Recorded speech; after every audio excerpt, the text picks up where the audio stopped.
Don't. I'm gonna practice.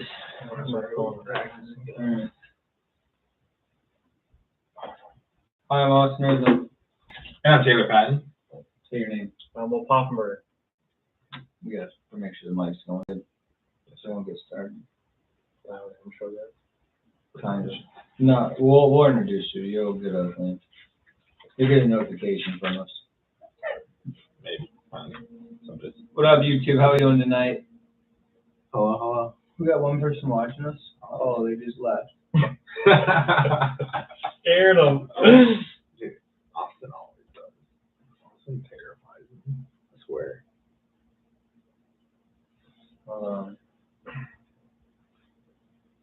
Can you use the headset that I got you guys?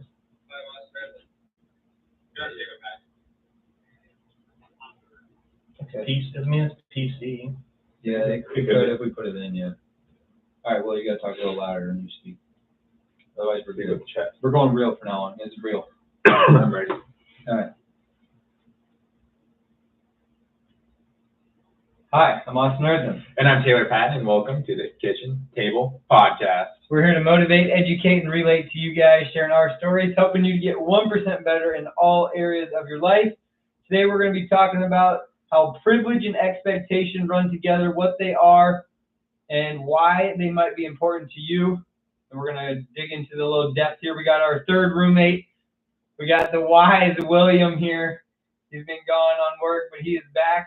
And instead of cooking dinner, listening to our live podcast, he is now the main guest for the podcast. Will, welcome to the podcast. Oh, thank you for having me. Honored. It's good to be back. Yep, back in the old crib. Yeah. All right. Do we got any news before we let Will introduce himself? Not really. Yeah. We got some plans in the future though. Still, we're still cracking up on. As always. We got the time bomb ticking to make this thing better. For sure. Challenge last week was basically to find out how you learn and how it helps you. So we basically said we know how we learn, right? Did you have any situations last week where you're like, hey, I can make this better by doing this or whatever? I want to say, like, I definitely felt like I was listening more to listen instead of just listening to respond. And that, I definitely feel like I just could get caught up in, like, just, especially at work with the kids, I would just listen to respond because they just have questions. And that, or like statements that they want to say, or like things going off their chest or whatever. So I feel like I wouldn't actually sit there to understand what they're asking. I would just sit there to respond and move on.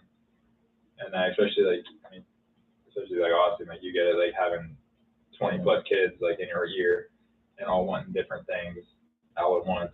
And especially from perspective sides, every person like thinks like they're the main character.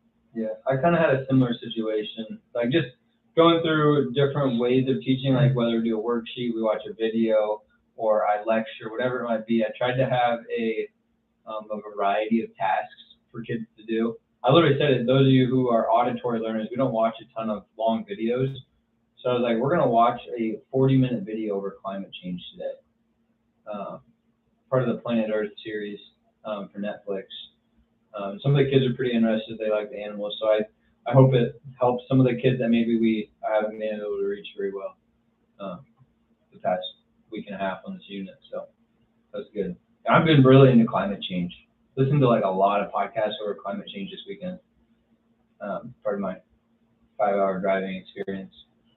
So anyways, so we got quote of the week next. We'll do that, and then we'll talk about how great Vitargo is, because it is great, and then we'll go to ad, and then Will Poffenberg will shed some light on life, hopefully.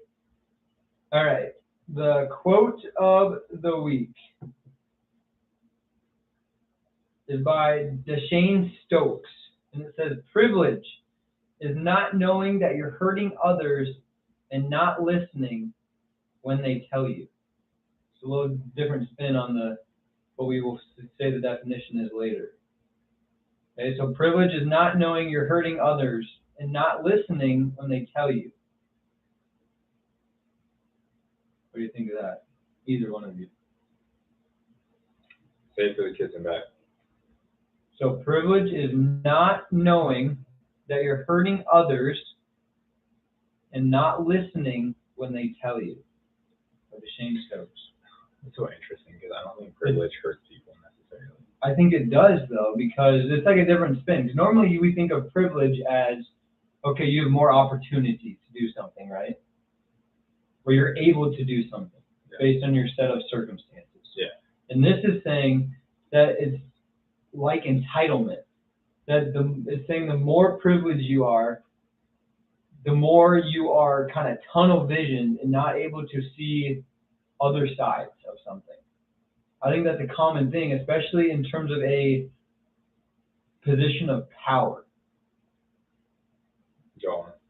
So how many kids or how many people at work have this reputation of not being very good, or they're always late, or not good at their job, etc.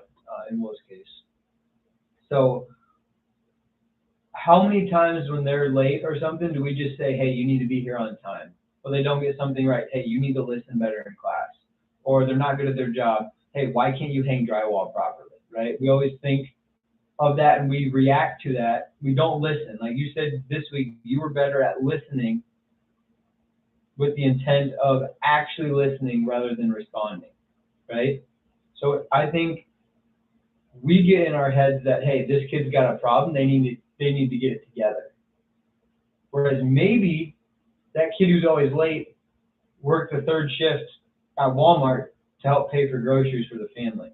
Maybe that person doesn't know how to hang drywall because this is their first job anywhere, and they're just trying to figure 18 things out at once. I said that isn't privilege, so that's just expectation. Like, you're hired for a job, is you have the expectation that you can do the job that you're hired for. But I heard this literally today. If you are interviewing for a job, right, it is already expected that you know how to do the job, right? They're not interviewing you for the cases.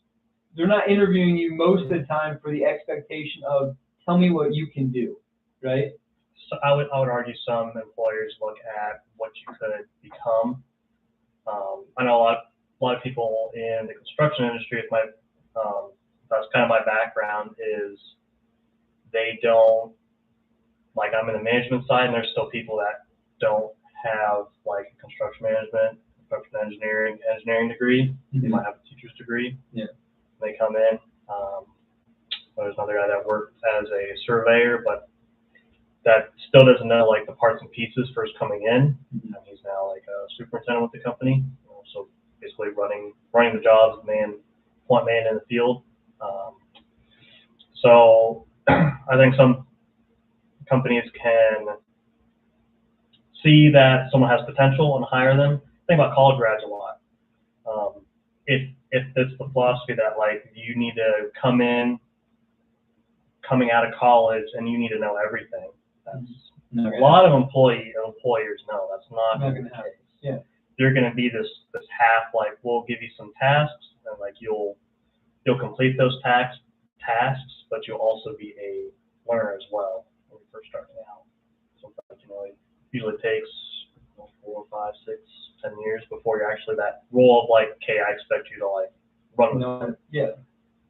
So from a standpoint as a person of power compared to, let's say, the person who's hanging the drywall just out of college, whatever, we get so, when we're interviewing, we might be more lenient or more of a listener, right? But in the real work life, things got to be done on time a certain way.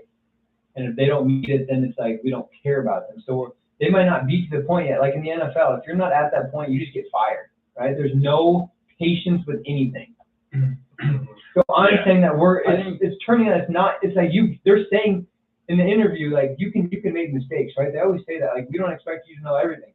But then when it comes to the job, they expect you to know everything. That's privilege, where you think, hey, you got to know it all of a sudden. Like, you don't see the other side of the story is what I'm trying to get at. Yeah, I agree with that. It's just like hiring on, like, me thinking if I walk into a doctor's office and I really have, like, someone having heart surgery, like, you're going to go into surgery knowing, or thinking that, like, this person doing surgery on you knows how to do it. And it's not like a. And medical it's deaths like I are walk in, I get 20% of the deaths in the U.S. Yeah. And that. So it's like, I mean, think about kids at your job, Taylor. If you expect them to flip the switch in a year, honestly, that's too much. There's no way. What do you mean flip the switch? To be going completely into your facility and then walking out and knowing that, or being confident that they're never going to be back in a place like yours ever again. Because there's always going to be some sort of temptation when they get out. Yeah, for sure. I think a lot of it depends case by case. I think sometimes it takes 2-3 placements or situations that like kids would have to go to.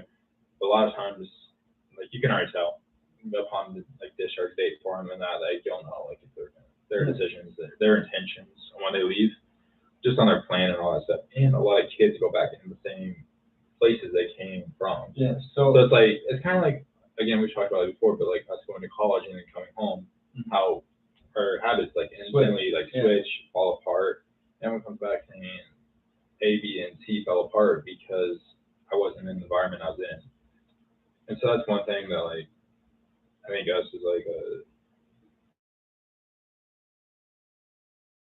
place to deal with this because like once they're out of our care, back in their like homes and families and such, like it's on them. So I think that's just basis upon like it's our job to equip them, just with like the knowledge of if you do A, B, and C, like you'll end up back here. Mm-hmm. But that's also the great thing about America is you have free will and free choice. So. Yeah, but I bet that the people who you have the best relationships with, I'm just guessing, people who somebody connect with on a personal level, I bet those kids tend to have better success post Woodward than those kids that don't get personal interaction as much, or you give, I don't want to say give up on, or they don't care, but you know what I mean? Yeah. All right. That's what the quote is saying, in my opinion, about privileges. We don't, you can't walk in thinking, hey, I'm way better than you. You got to have that deep personal connection to understand their level to be able to help them. If you think, if they think that they're below you, which at some point they kind of need because they need to have some sort of adult figure, but right. They can't think that it's your way or the highway. You can't be a dictator. You got to be also a friend to them. Right, which is such a fine line. I think that's why this is hard. And like there's like different levels of like being a staff and that, and like different places on the pyramid that you're supposed to be. And the place that you all like want to strive and try to be is like the coach figure, where like you. Yeah, that's a good way to put it. Yes, where you have like the mentorship and like you're not necessarily their friend, but someone they look towards. So you still have the discipline, but you're going to take them aside when like you're on their ass. You're going to take them aside like, hey, this is how you need to improve. This is the steps you take to get there. That's good. Yeah. So that's like we always like that's what they want us to strive for, is be that coach. Yeah. You know what else helps you? I like to say I coached you on it. I don't know if you've been doing it or not, but it helps you reach where you want to be as well. What flavor did you get? Mango. Yeah. I personally prefer orange or grape. It was It is Use it today. Yeah. Everybody will check Taylor's recovery on Thursday to see if he was high. High recovery on tomorrow based on his Vitargo that you guys should all check out the link. I don't personally like mango, but they got some crazy flavors on there. It wasn't bad. It was good. It was like, I don't know if maybe I didn't have the water, but it was like a little bit thick. Yeah, thick. Yeah, you gotta have 20 to 24 ounces of water. Yeah, you gotta. Thick. So I don't know. It didn't bother me. It's just like different from drinking a protein shake. Yeah, it makes you feel like a lot. Like it goes through. You had to pee really bad after. Did you?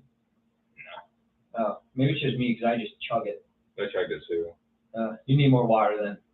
24 ounces of water. Because I drink it with 10, and then I drink my you got protein shake with 10. Yeah, double that. So double it. It'll help get through your blood system faster too. It's already only 10 minutes since out of your stomach already. I think I had water bottle hold 16. Oh, do 16. Just fill it up. Anyways, we'll take ad breaks. You guys can see Taylor McDowell, Dollar Bills. Shout out to Cold Kicking people listening, and Eartham Healthcare Services, even Downey Construction. Okay. Back in a minute.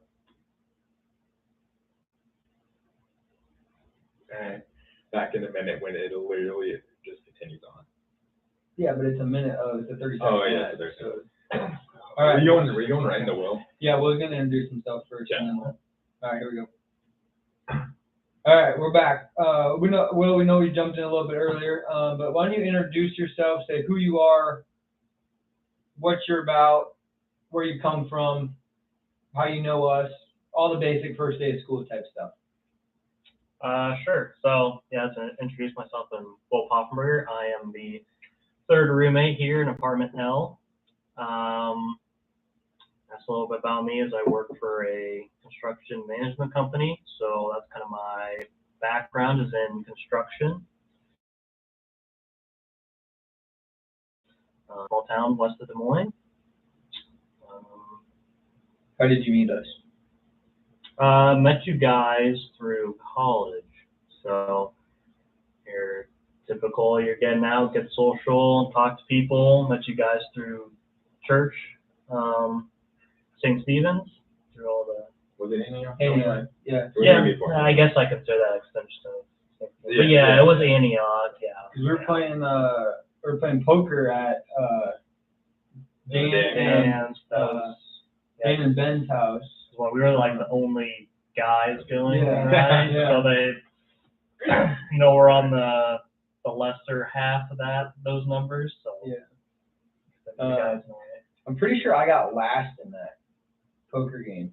Pretty sure I got last. You did, and you were supposed to run around the house naked, and you never did. I was around the block. I thought there was something with You that. never did.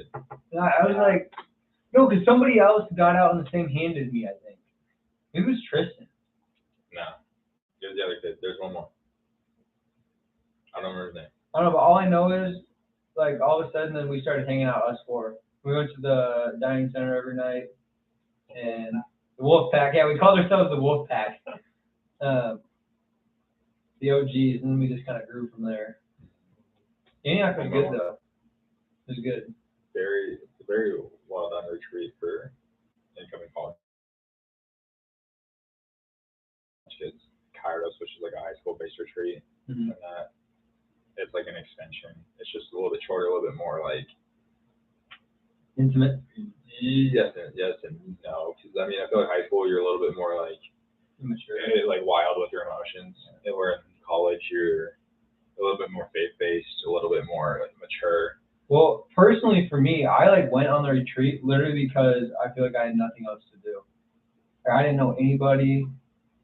I was literally going because it was a time to meet somebody, and I feel like I needed it. So for me, it was actually like I was probably the opposite. If Father Ken led you to do it. He mentioned it, but I was like right away. I was like, yeah, or St. Stephen's in general. I literally walked into St. Stephen's because I was like, I know nobody. I was broken down. I tell this all the time. I was a broken down teenager. And I was like, I'll go to church. Nobody will make fun of me at church. I was like, I'll meet somebody that's at least, even if I don't like them, they'll at least be nice to me. Like somebody I can be social with, you know? Yeah. At least be fake nice. Yeah. Well, Right. I mean, Yeah. it can't be too bad if they want to go to church all the time. You know what I mean? I mean, besides Tristan, like I was introduced through Catholic youth camp. There's a few people, Oh yeah. and like one of the people like said that is very cliquey, and she didn't like it. Different girl that said that she's very involved and such. And so if you weren't involved, it's like definitely from that side in. I mean, this is how broken down I was because I didn't know anybody, and somebody talked to me about you, or you said you like soccer or something. I was like, oh, we can talk about soccer. I used to play. We're good. We'll be friends. Right. So it just all happened to work out, and then I mean, you and Tristan ended up living together for 3 years. 2 years. 2. Yeah, I was at the apartment. And there's like 2 spots. I mean, everybody was kind of intertwined, so it all made sense. And now here we are. What, 3 years later still? Yeah, year 3 at this place. Yeah. So, what was home life? You said you grew up in Earlham. What was home life like? Like I was a country boy, so I didn't grow up on a farm. I had like acreage, so I was always growing up. I guess like I was always outside. There's like pond out back, so I spent like my time outside of school doing that. A lot when I was younger, and got older, got into sports in my free time. Tell us about all your injury. Like before I had my injuries, I was always like this kid that never got hurt. Like I could just, just like tough stuff out, whatever. And I guess like I still did, but I guess my body matured enough to where things actually broke now instead of being spaghetti bones, you know? Yeah. Right. So, yeah, both football injuries, 2 surgeries. Had a knee surgery my sophomore year in high school, and then worked through therapy. And it was actually like kind of bad because like the surgery itself wasn't bad, but like it took forever for my knee to get back into shape. Like even after the surgery, it was still kind of like swollen and such. So I had to do like extras, like it ruined my baseball form for pitching. So like I kind of had to like relearn how to pitch because it just kind of messed me up. Finally got back on track by the end of baseball season that summer, and then got into football again, and then broke my collarbone the second game of the football season. So what were your expectations? Basically going into your senior year when you could like do some stuff. Like, did you think you were gonna be fully healed, or were you like worried about something else going on? No, because like the collarbone surgery they did, I mean, like they could have just let it grow together, like it was close enough the break was, or they could have just like just fused together by itself. But I wanted to get into baseball that summer, and so like, well, we recommend then doing the surgery, put the plate in, get it in. So the collarbone surgery went a lot better than the surgery did. So that's nice. So then, like, with all these like injuries and surgeries and that, like, how did that like define your identity? And that, so, like, I guess, like, did you like struggle with like? Cause I feel like in high school, like, you were either like a nerd or like. Did you get labeled as? A lot of people would always joke, but I just didn't care like your grade, and that, like, how did that, like, did constantly being hurt like really like affect like your mental state? No, but I mean, it was annoying that like I couldn't play, and then like when I broke the collarbone, it was kind of rough because it was like my first year starting quarterback. So like, you know, it's like as the quarterback, you're kind of like the leader of the team in a sense. So I couldn't really do that. And then they had to like switch around, like the running back moved to quarterback, and they had to move things around. It just like everyone was slightly out of place for that year. Did it feel like some of your privilege was gone by not being able to help the team or be the leader of the team on the field, or like you just weren't able to do stuff? Did you feel like your privilege just in life was, I guess, lower? That's the way to put it. Say a little bit, just because like, you know, if I was the starting quarterback actually playing, you know, people would be looking up to me more and Lead by action more rather than just instead of just being the social guy on the sideline that you just talk to because he's there. You know, it's more of like, you know, you got to talk gameplay. It's more serious, I guess. You're more involved. I think your mental state in terms of privilege, I think a lot of privilege is what you get told over and over and over again. I would agree. Because, I mean, just think like socioeconomically, if you get told like, hey, you can't do this because you don't make enough money, or your family's a working class, you can't go up to the middle class and have this job, you know what I mean? Then you just believe it. You're like, okay, this is what I'm supposed to do. That's why I was curious if like the injury just kind of took it down on you or not. No, I mean, I was of the mindset of like, there's a problem in the way, you get over your problem. So like I was hurt, so I took steps. I went to therapy, I did exercises, I worked out to get healed faster. So get back on track. So like heading out of high school into college, how did you decide on UNI? Can we go to definitions quick first before we forget that? Yeah. Okay. I just want to get the story there quick. So privilege is a special right, advantage, or immunity granted or available to a person or group Okay. Special right, advantage, or immunity granted to a particular person or group. And then expectation is a strong belief that something will happen or be the case in the future, or a belief that someone will or should achieve something. Okay, so those are the two definitions before we jump on the rest of Will's kind of growing up story here. All right, so UNI. How? How do you know you're going to UNI? Well, looking for colleges. I was kicking around like kind of an earth science. Was my first degree I was looking at, and then also started looking at construction as another possibility. Went to different colleges, Atchison, Kansas for Benedictine College. My sister went, so I just started with family. Mm-hmm. Went to ISU for one, South Dakota State University for another. Was it expected that you were going to go to college? Yeah. If you didn't go to college, would your family have been upset with you? No, I don't think so. So they just thought that you would go to college. It wasn't I don't want to say forced thing, but it wasn't like my family. I'm expected to go to college. Like if I didn't go to college, my grandma would have a fit about it. Mm-hmm. So it's just expected that I did it, whether I wanted to or not. Yeah, I wouldn't say it was expected. I mean, they steered me that way. Yeah. You know, there's times where I'm like, I want to do like mechanic. Yeah, that's what I was wondering, because you don't technically have to go to college for what you actually did, right? No. Yeah, so that's what I was curious. So ultimately, you decided on UNI to have the best. Why did you change from earth science to construction management? Sorry, I kind of cut you off. That's kind of fun. There's this lady they call the Teen Whisperer. Teen Whisperer? Teen Whisperer. Okay. So She's like it. you could say I like to call her like some witch doctor or something. All right.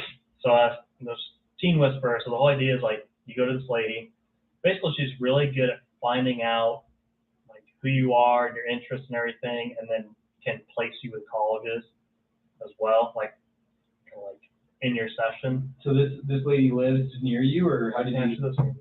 So you knew of her, or your parents knew of her, or what? Yeah, my parents found out from some other people that had done it before. They're like, basically, you go to this lady and she can kind of help you steer you to. You pay her? Yeah, that's just like so it's literally a psychic. Yeah. So it was kind of bizarre. So like when I first started out in the session, you know, she's like, go look in the bookshelf on the wall, pick out a rock. Mm-hmm. There's this bookshelf just full of these different colored gem-looking rocks and stuff. I really thought you were gonna say book. It was bizarre. Okay, so you pick out a rock. Yeah, so she's like, oh, okay.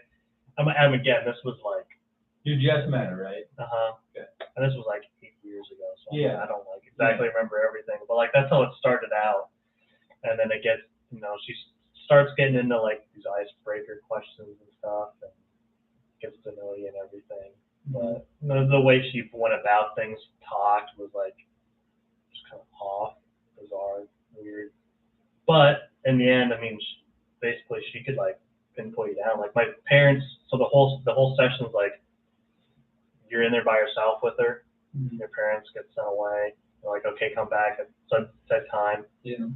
And like my parents came back after the session, and like, you know, she starts describing like, I think he likes this, he's this type of person and stuff. And I'm like, know him just as well as I do. So like she's able to deduce that pretty quickly, and then she does that, matches you with like majors and stuff, and she also takes into consideration the college you're looking at as well.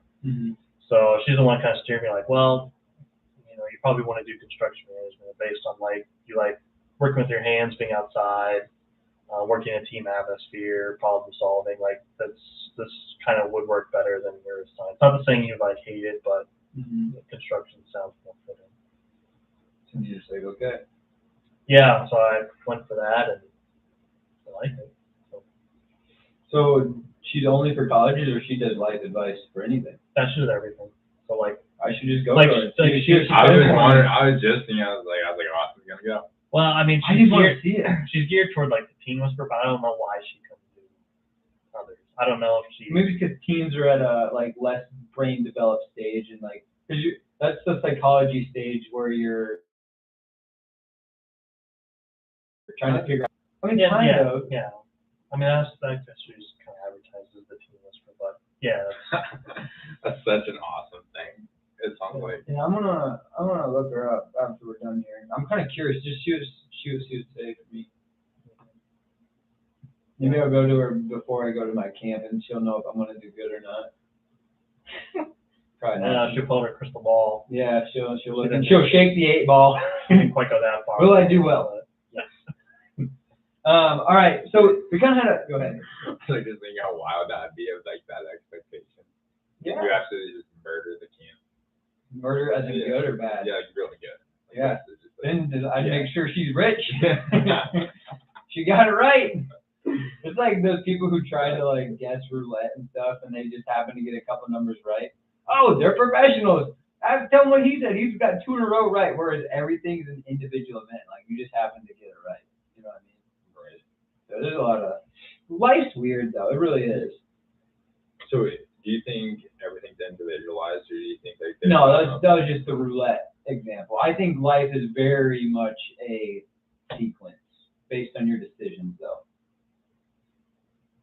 So Just bring up a bunch of different. yeah, decisions. and I think privilege and expectations maybe steer, like Will said, as parents steered him towards college. I think that plays a large role too. Right. I mean, based on a lot of, again, kids aren't bad. Parents are bad. Kids are naturally good. Yeah, no. Kids are naturally good. It's what they learn. Good at what?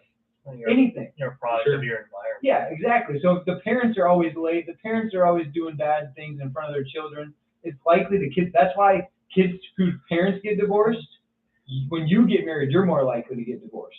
It's like doubles or something crazy. Sure. So I'm just not getting married. So it's like I'm shocked. Wow. it's just in the end, it's just a statistic. Like you can go away from it, but it's how you grew up and what you feed off of. Like it's what wolf you want to feed.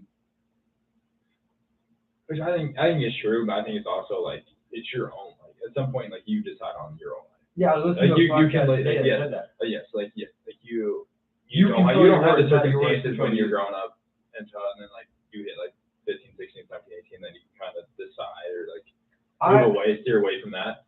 See, So, like, I would once say you there's hit- a grace period though. Like, I'd say 18 to 22 is a grace period because you're figuring yourself out for those 4 years. And then I would say post college is when you really decide who you want to be.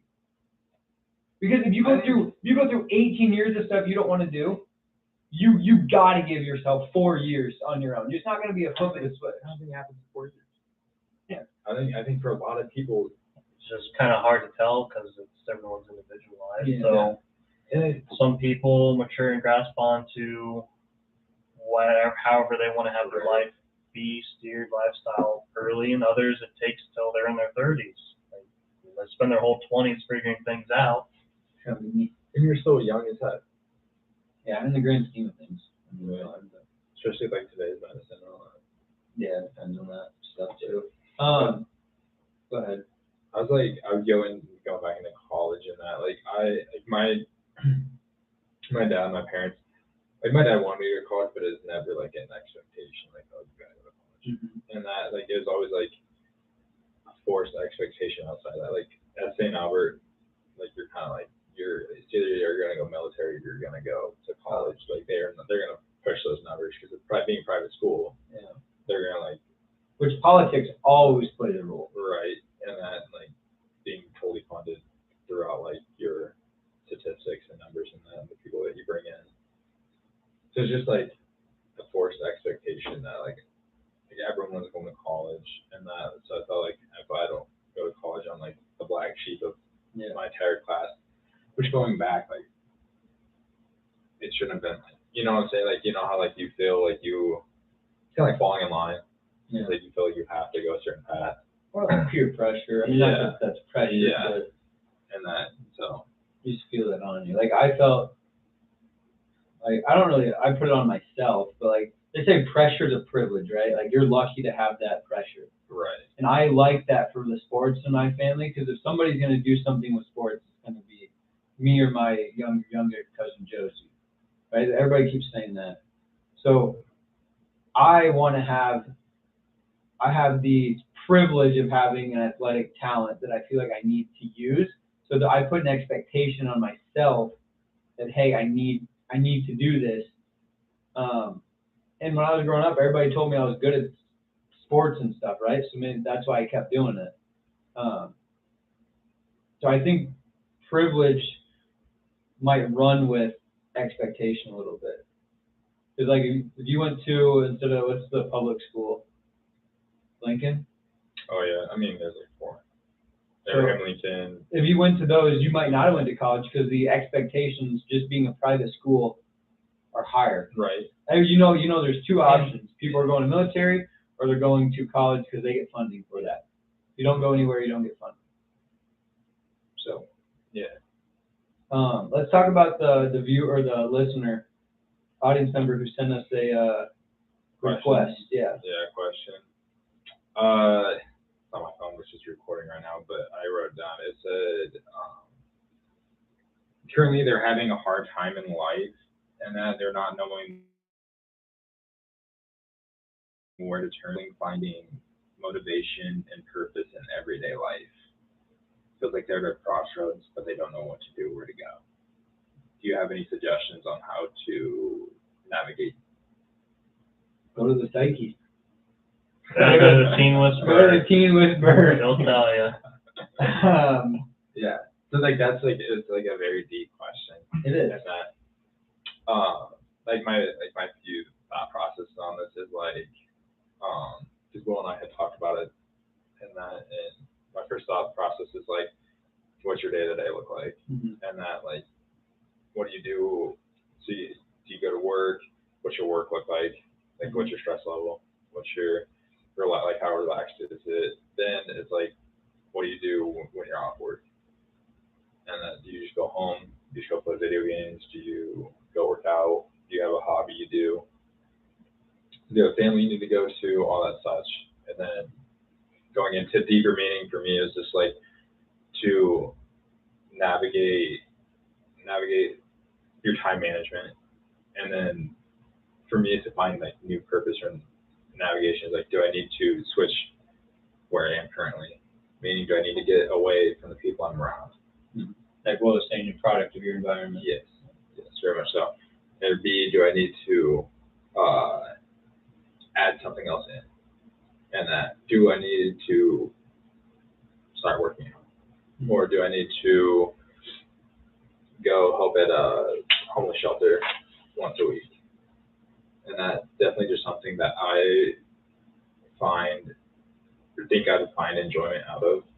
Is something that I'd have to add in when I feel like I'm like, I feel like I'm like falling off the path or not finding motivation. That was just my first few thought process on it. I don't know. What do you think, Will?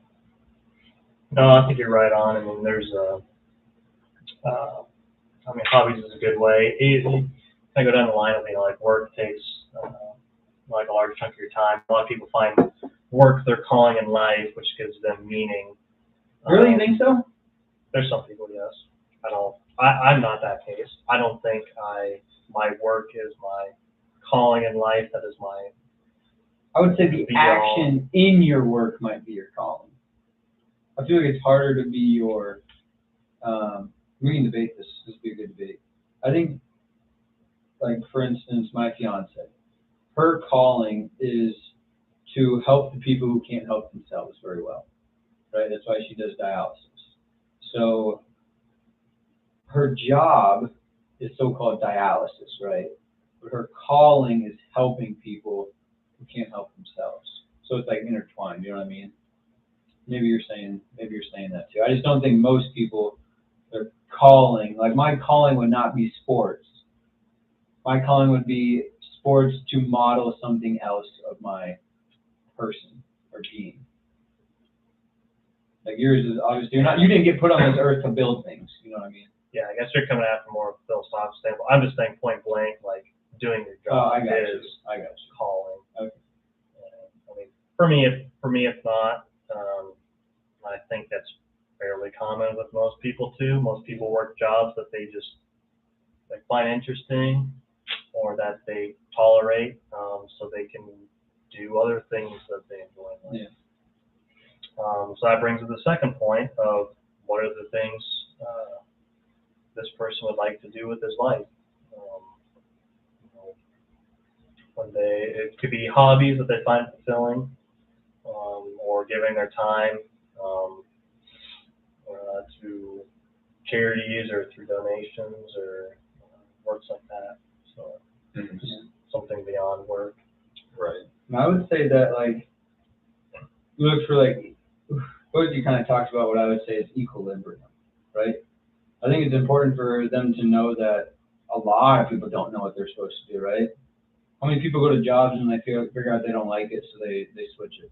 Or a lot of people don't know what they're supposed to do in life or who they're supposed to be. So we try to find that balance in everything. Taylor said, do I need to add something or take it away?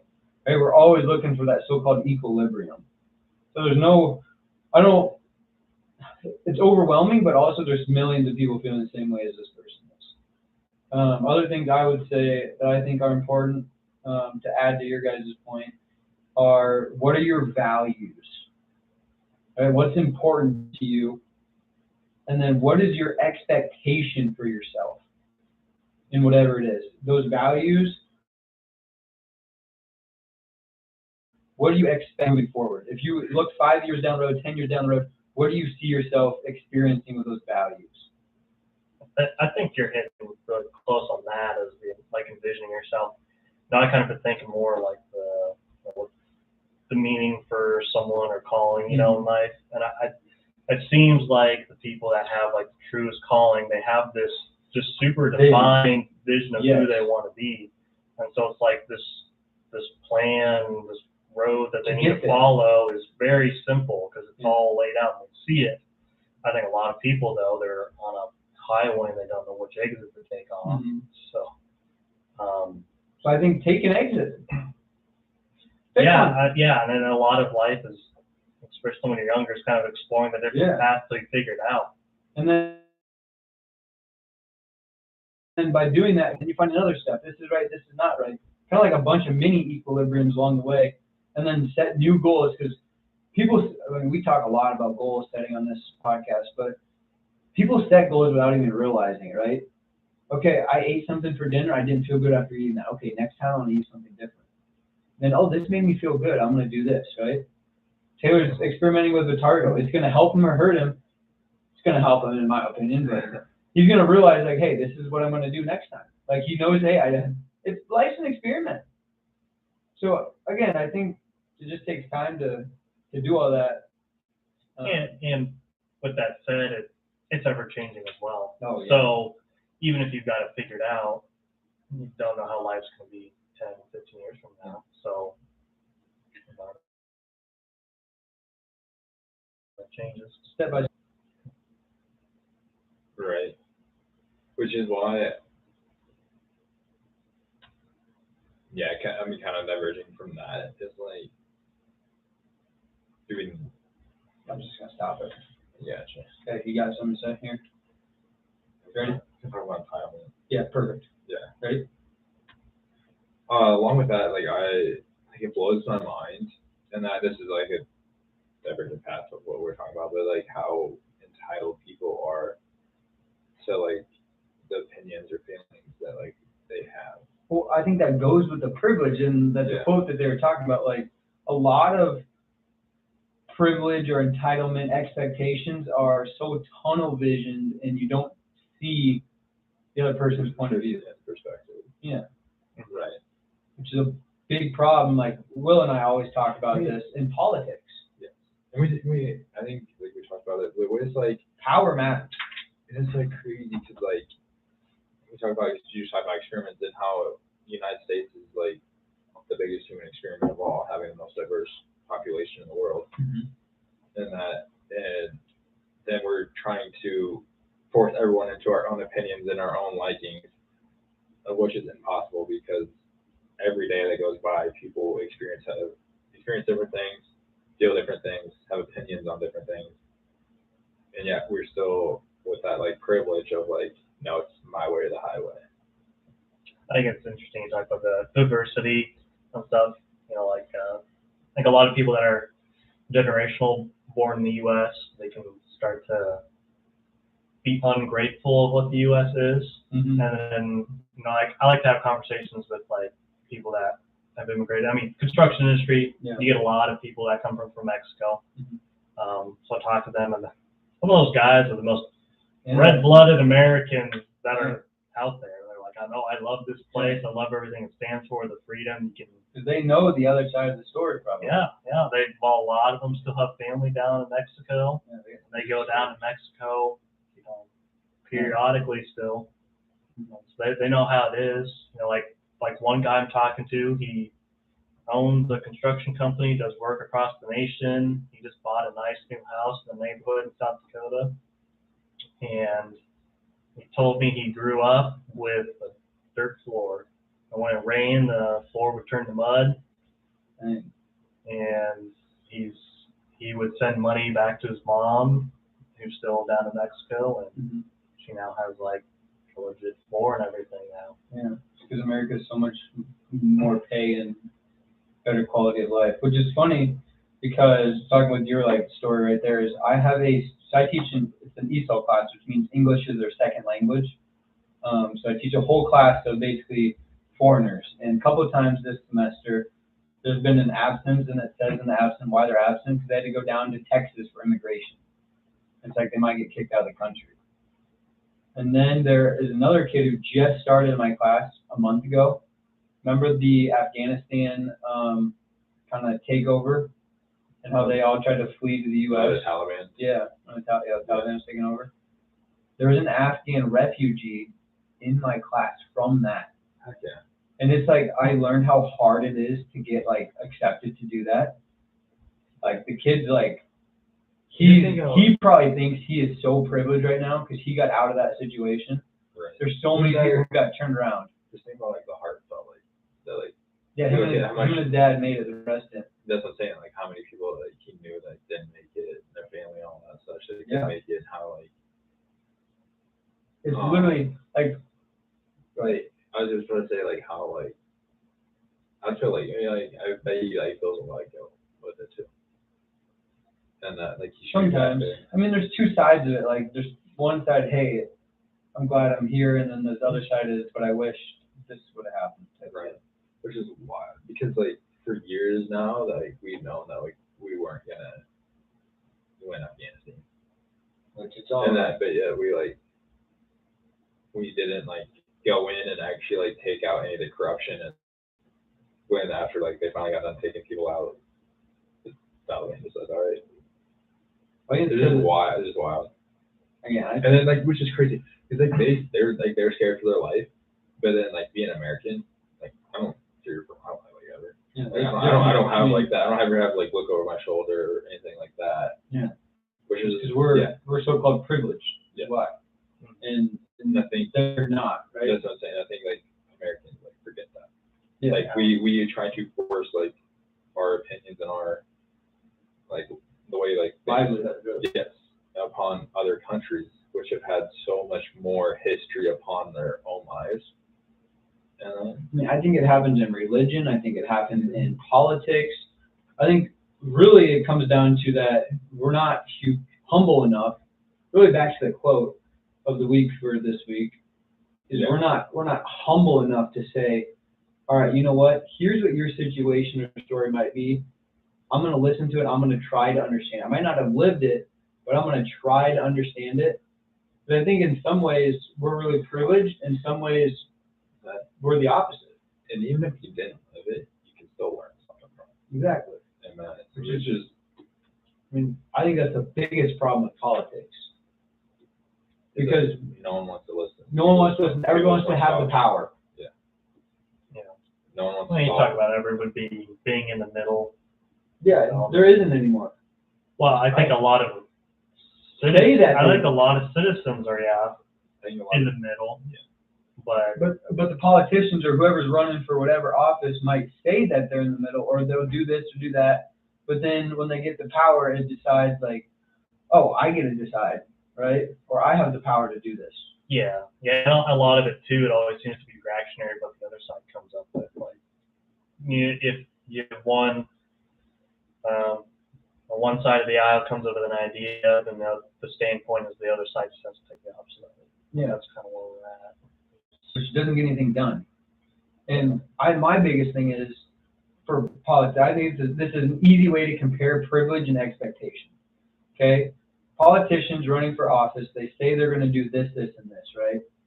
So they get in office, they get elected, right? So more than 50% of whatever it is has to elect them. So they get elected, and then they change their mind. Just that narrative. Because sometimes, but let's say that the people change their mind, and because their job is to vote for the people, right? If we have to get a president, we have people in the Electoral College votes for Iowa, right? We have what, 4 votes or 6 votes? I think it's 6 votes to go to the 270 or whatever that's Electoral College to win, right? And if 50% of Iowans want Republicans, no matter what, our Electoral College is supposed to vote Republican for us, because that's what the majority of Iowa's population said, right? Sometimes, more often now, those politicians will vote for Democrats and will go against the majority because they personally want Democratic. That's privilege and power versus the expectation that, hey, you're supposed to do the right thing here. You got elected this job to speak on behalf of the state. And I think that's kind of like where Taylor was saying earlier about we forget that. Like we've run it all into I can do what I want, whereas it's supposed to be privilege and expectation run together, and you're supposed to make the, I guess, correct decisions rather than having privilege just override everything. Right? You go to a good Catholic school to go to a high school. Okay, you're supposed to go to a good college. You're supposed to be intelligent. You're supposed to get a job. Right? How many people, how many companies in America are people of minorities and who are socially economic at a lower class before they became a CEO or whatever? Had both of them. Not one of them, both of them. I bet it's very low. Fortune 500, 50% of them are non-white. Right. But how many does that mean they didn't grow up with some sort of wealth? Right. I think.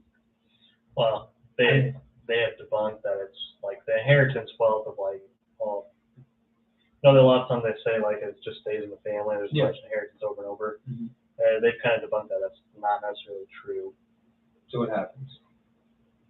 Well, it's the people that create the company. And then, what do you think about? So you have the person that created the company to start with, Mm-hmm. the reason the company was Mm-hmm. created. Yeah. Then it gets to their privileged son or daughter. Okay. There's no, the in and outs of the company, doesn't have the same vision that their parents did. Yeah. They just care more about living an extravagant lifestyle. Correct. That's going to lower that person's wealth. Correct. So you're saying that they have to have some sort of passion or upbringing or. Well, just keep the business going. Yeah. Okay. I mean, you think it's But that might be you're going to the make money or not. Yeah. You're going to lose money if you spend more than you make. So a lot of times, let's see, what did I write here? Because I think the more Appreciation. Yeah, so do you think the more privilege you have, the more expectation that you, like the inheritance thing, do you think most people who have money stay and always have money throughout the family generations? No. It's like a repeating cycle. This is what is it? Like hard times create. Yeah, like hard times create hard men or strong men. Yeah. And then easy times create weak men. Sorry, I'm speaking well. because I don't know exactly what, but it's something like that. Like hard times create strong men, weak times, easy times create weak men.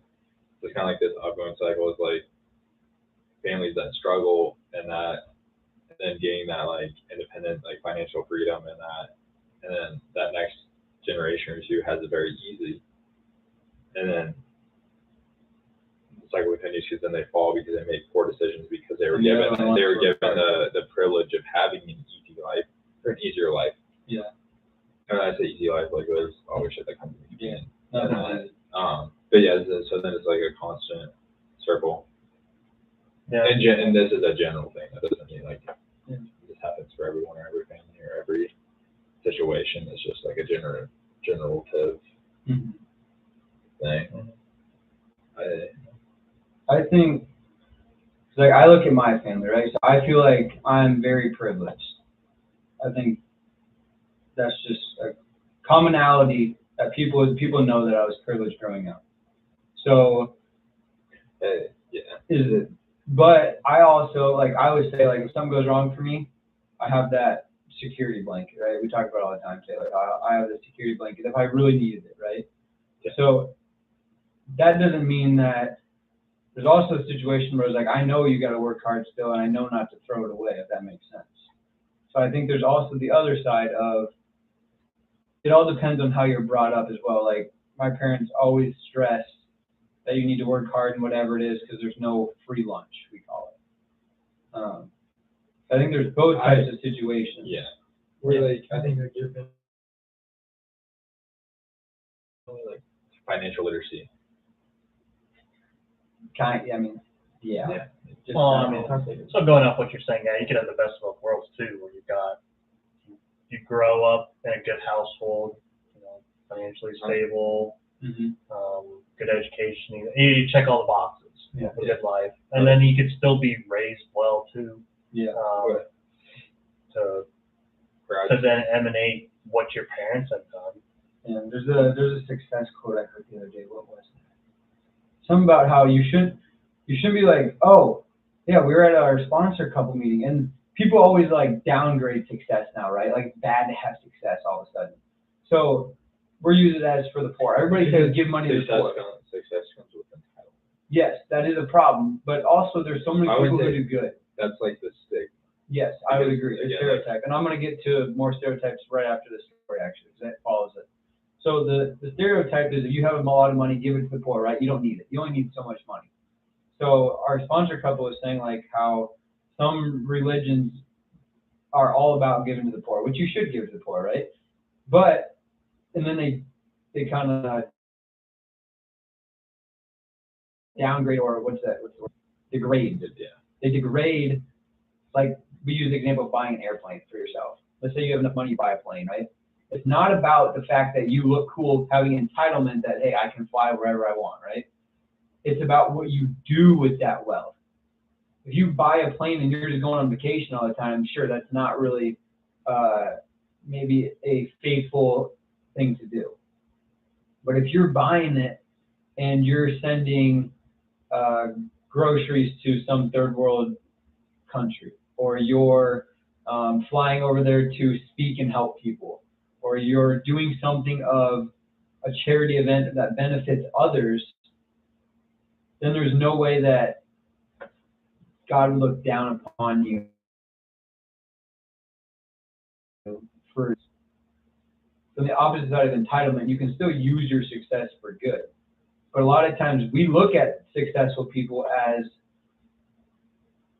wow, they're entitled, they think they can do this, this, and this, right? So just like being privileged in general, we might look upon those, like the workers in your job will, like, wow, why can't they speak better English? Or why can't they do this? Or we have, like, there's so many different stereotypes. Like, take the Black Lives Matter movement. How many times do white people think that when there's a crime and there's a black person standing around, how many times do they point right to the black person and say that they did it? Right? Or your mind, let's say you're watching a football game and somebody misses a field goal. That next kick, what do you think is going to happen? Oh, they're going to miss it again, especially if it's a longer distance kick. Because we get those recurring stereotypes like, oh, he's going to do this, he's going to do that. They did this. Our mind like plays so many games on us based on our socioeconomic status, our race, the biggest thing that people say a female hasn't been the president of the United States is because they get too emotional. That is the number one reason they said. Cop-out answer. Exactly. I'm saying all this is cop-out answer. It's all because we think we're privileged and we forget that we have humanistic traits in us. Part of it too is people go off what they've experienced in life as well. Exactly. And we don't want to change the narrative. When did it get the right to vote? 18 something. Was it really that far long ago? Yeah, it was like 150 years ago. But like we were talking the other night, like civil rights was 60 years ago. That's me. Yeah, that's crazy. Yeah, like, people still like living through it. Like then we have like the expectations like that's not gone. Like everyone, like racism is gone, but for a lot of people, there's still a lot of people on this earth that grew up through that entire era. If you're a black basketball player versus a white basketball player, how many times that you're at a friend's house or whatever, and you look at the TV and you say, "Oh, there's one white guy on the basketball court. Like he's probably the worst player." Right? Never. I'm saying people do that. Like Oh, okay. I hear it in school all the time. Sorry. I'm Amazing you look at it from- I'm giving an I example. thought you were asking me the question. I was like, I'm never trying to did this. refer it to the audience, not to you. I was just looking at you. Part of it too is just reality. You look at statistically. Yeah, there's more There's more- African-American basketball players than whites. Yes, that's true. They just tend to be, the likelihood of them being more athletic than a white person is just higher for that type of sport. Yeah, I'm just saying the I see it socioeconomically the most compared to race, so I should probably be using those. But how hard is it for a working class to move up to the middle class or be the top 1% compared to a middle class moving up to the top 1%? It's so much easier for the middle class. We look down upon the working class because we think they're like peasants back in the day. I think it's like it also comes The up middle with like class not considered part of the working class. Working class, middle class, and then the wealthy or whatever you want to. I mean, there's so many like narratives that go into it. Like first, like you just think of like education. Yeah. And that like welfare. A lot of And all people that. you just stay where you're grown up at. But also like the government gives welfare, but once you for not having a job, but once you get a job, that welfare is cut off. Yeah. So then it's kind of like, well, mom raising 2-3 kids and being a single parent, she's like, well, if I don't have this assistance, then I'm not gonna make rent. I'm not gonna have food on the table. And that's Because where I'm making more unemployment or food stamps than I am. and that's where I think Our system's at. yes, Or because like because it's so the expectation for yourself and your family, it should be better to move up the ladder, right? It should be more privilege in that aspect. More expectations should be lifted because you have more privilege because you have more money, which makes sense, right? But that's also the problem because we don't have that right now. I think a big part of it too is the family system. They talk about a single mom with 2-3 kids, has to work, multiple jobs. Like, well, if there was a father involved, you have 2 parents now taking care of the kids. You have one parent that works one shift while the other parent works the other. It's very common. You also save money then too with like child care and stuff. If you have You always have a parent at home. but And also, then there's just a support system of yes, very much so. 2 people working on you could say children's project. Yeah. You have 2 people working toward the same goal versus one person who's got to do it alone. You can also say, look at the stats of having the same gender as your parent. Like if you're a girl, it helps so much to have a mom. If you're a male, helps so much to have a dad. Right. I think Just in general. Yeah, in learning. two thoughts on that. Going back, well, actually, let's stay on topic. Like in today's age, as an overall like well-being, it's easier to move up in socioeconomic status than everyone's ever been before.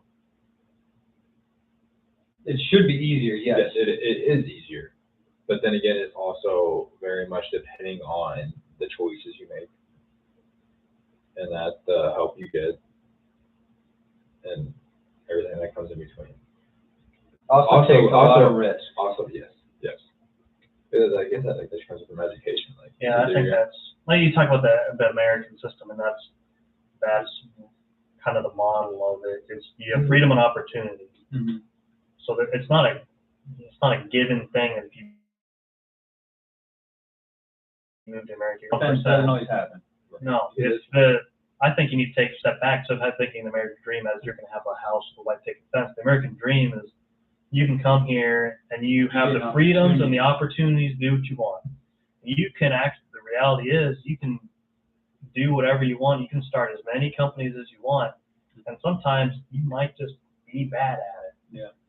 And that's what comes with like self-awareness. Like yeah, exactly. And we had one guy that came and spoke at our company. They have speakers in every so often. And self-awareness, he said, is the biggest thing to being successful, especially for a CEO. Because a CEO is self-aware of what he can and can't do. So he hires people based on his weaknesses. So he hires someone, puts someone in a role that they are good at. So say you have a CEO who's not very good at public speaking, they might hire someone who's better at public. Or flip side, you have someone who's great at selling, just sell anything to anyone, but can't add numbers, can't engineer anything. And so he'll hire someone that will do that. And that's most successful is to be humbling and self-aware of what you are able to do. Yeah, so kind of wrapping up that thought, I think that privilege often comes with entitlement, which comes with some sort of expectation with your privilege. But if you can think, you have that self-awareness, and you recognize that privilege you have, you can have a lot more of an open mind and open heart, more humility. Like it takes some humility to hire somebody to do the jobs you suck at, because they're going to be better at it than you are, and you're so-called the CEO, right? So again, it makes it so that everything's more level-based. So if you can have that, that's when I think you get that harmony or the equilibrium in the privilege and the expectation all start to lift up, which not only expectations of people around you, but hopefully the biggest one is the expectation of yourself, right? Because that should be the most important. Yeah. Athletes talk about it all the time, like the crowd boos them, like coach is mad. Well, no crap, but who do you think's the most mad? Probably the athlete, right? Yeah. But yeah, cause backtracking into like your point about like your family and that your upbringing and that. Like if I brought any kid in from Woodward and sat down and then like laid it out like your upbringing, any kid at Woodward on my dorm and that would switch with your upbringing in a heartbeat. Yeah. So they would say that I'm privileged and they're not. Yeah. I mean, also like. Also, how would you do? It's wild how we like. How some people define privilege, because like it wasn't your choice to like be born at the exact moment with the exact parents that you have. Yeah. And that like that's just like what 1 in 400 trillion odds of like just being getting the right one. Yeah. And that the so-called right one. And that like just happened to be what it is. It's right. So weird to think about. Right. Like it's weird to look at you and I know that I'm my body. You know what I mean? Like I'm me. It's just so weird to think about. If you really think about it, person, it's so weird to think about. And it's really privilege is somewhat given to you, 100%. Yeah. But then again, like it's also like. But then you come to that choice. You don't choose to like be a certain skin color. You don't choose to be. Yeah, which is why we shouldn't like think that's a problem. It's a societal thing where you think, oh, this person did something wrong because of their race, gender, sexuality, whatever it might be. Right. And that is the biggest problem with really the world right now. We can't agree to disagree. We can't be okay. We can't meet people where they're at. We have too much entitlement. We're the best for whatever we are using, right? I think that part of it comes with culture as well. Yeah. I think the American culture, you're more likely to have a bigger ego. Just because you're American. Yeah, it's a cultural thing. That's just kind of how it is. Yeah, I think if you went to other countries that, talk about something like Asian countries like Japan, they're not going to be as egotistical, like Because confident expressing. They're just more humbling, and they.